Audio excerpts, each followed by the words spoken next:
Ethe sahleli nje kungene i-message Capitec money in u-22,000, cabanga shuthi ileya mali yafa ngoba kwagcina vele kushiwo ukuthi izongena. Othi ngidlale the rest of the scene khona uzobona.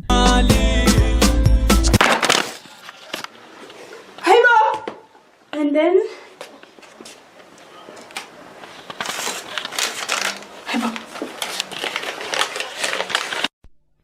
Mntanami, isinkwa sakho silapha kule envelope.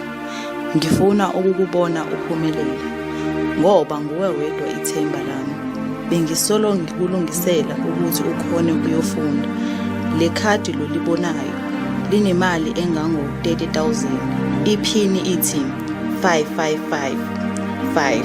Naleyo loyibonayo lapho kule envelope yiyo imali engikubekele yona ukuthi uzochuba ngayo.